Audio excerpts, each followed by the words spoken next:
All of you, today we will discuss about gene cloning. What is gene cloning? Gene cloning is a genetic engineering technique in which gene of interest is fused with plasmid and introduced into suitable host, self-replicates and generates a large number of identical copy of particular gene. Gene cloning क्या है? एक genetic engineering की एक technique है जिसमें हम जो हमारा जीन ऑफ इंटरेस्ट होता है उसको फ्यूज करवाते हैं प्लाज्मिड के साथ और इंट्रोड्यूस करवाते हैं एक सूटेबल होस्ट में, जो इसमें वो सेल्फ रेप्लिकेट करता है और जनरेट करता है large number of identical copy एक पार्टिकुलर जीन की। वेक्टर वेक्टर क्या है? Vector is extra chromosomal double standard circular DNA है जिसका DNA which has the ability to self replicate, जिसकी एबिलिटी है वो सेल्फ रेप्लिकेट कर सकता है।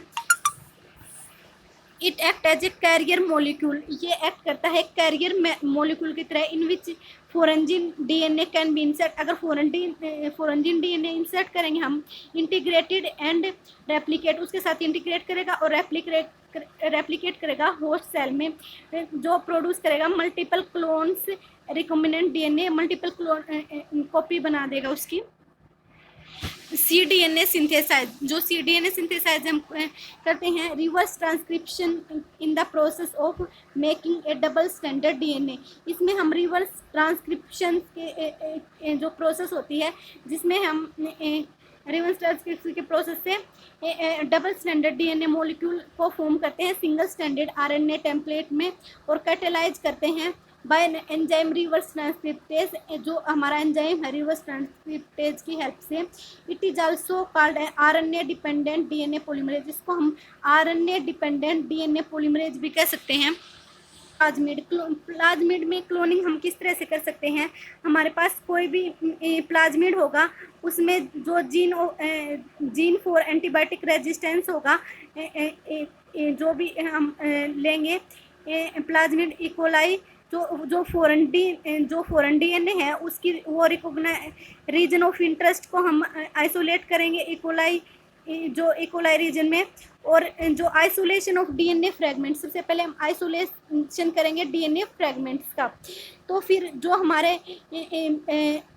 हमारा जीन ऑफ इंटरेस्ट है उसको हम जो हमारा रिकॉम्बिनेंट डीएनए है इकोलाई का, उसके साथ स्टिकी एंड होते हैं, उसमें वो हाइब्रिडाइजेशन करते हैं डीएनए लाइगेज के साथ, वो जुड़ के रिकॉम्बिनेंट डीएनए बना लेता है। सेकंड जो स्टेप होता है हमारा लाइगेशन, जो फ्रेगमेंट्स होते हैं सूटेबल वेक्टर के डेवलप करते हैं रिकॉम्बिनेंट डीएनए को। DNA insertion, introduction to recombinant in a host cell.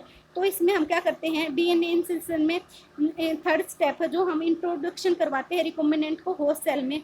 तो जो बैक्टीरियल की जो हमारी सेल होगी, बैक्टीरियल जो क्रोमोजोम होंगे उसमें जो हमने इंसर्ट करवाया है तो उसमें अपना क्लोनिंग करेंगे, कॉपी नंबर को इंक्रीज कर लेंगे। फिर फोर्थ होता है स्क्रीनिंग ऑफ रिकॉम्बिनेंट डीएनए। फिर हमारे को क्या किस चीज़ की नीड होती है? स्क्रीनिंग की नीड होती है। तो जो भी हमारे कॉलोनी की जो कॉपी आई है तो उसको हम बैक्टीरियल पैलेट जो प्लेटेड होते हैं उसमें बैक्टीरियल प्लेटेड मीडियम में प्लस एंटीबायोटिक डालेंगे और उसमें हम उसकी स्क्रीनिंग करेंगे। और जो bacterial containing recombinant DNA grow होगा उसमें, तो उसको हम कल्चर कर लेंगे और कल्चर करने के बाद हम उसको प्यूरिफिकेशन कर लेंगे। इस तरह से हम क्लोनिंग कर सकते हैं प्लाज्मिड की।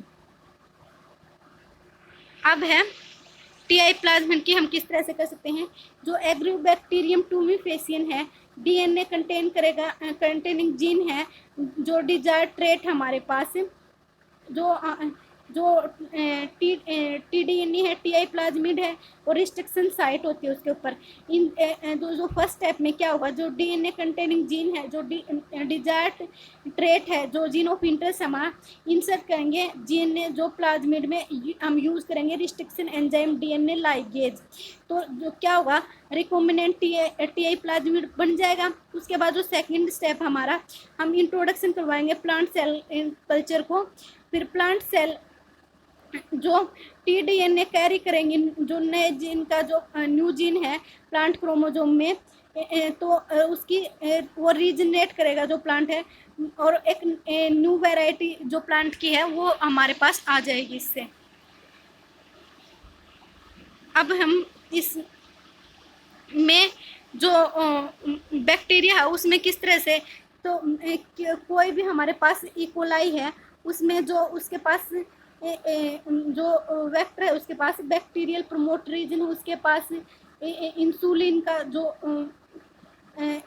चेन है, एम्प्लीफिकेशन रीजन है, तो उसमें हम क्या करेंगे, ट्रांसफॉर्म करेंगे इकोलाई को, जो कल्चर सेल हैं प्यूरिफाई करेंगे, फिर हम इंसुलिन फ्यूजन प्रोटीन्स को, और जो बीटा ग्लाइकोसाइड चेन है हमारी, जो अमीनो टर्मिनेशन जो मैच्योर बी सेल है, जो एमटी या पीएचई है, जो हमारी क्लीवेज जो पेप्टाइड बॉन्ड है अल्टर मिथेनॉल, तो ट्रीट करेंगे उसको सीएनबीआर से। तो हमारे पास जो बी गाल पेप्टाइड है, जो हमारे पास जो चेन आई है उसको हम प्यूरिफाई करेंगे, प्यूरिफाई ए और बी चेन दोनों चेन को हम प्यूरिफाई करेंगे, और उसको फिर वो रीफोल्ड कर देंगे ऑक्सीडाइज सिस्टेनेज जो एंजाइम है उसकी हेल्प से, और हमारे को एक्टिव जो इंसुलिन है वो मिल जाएगा डाइसल्फाइड बोन में। तो इस तरह से हम इंसुलिन को सिंथेसाइज कर सकते हैं with the help of cloning. Thank you.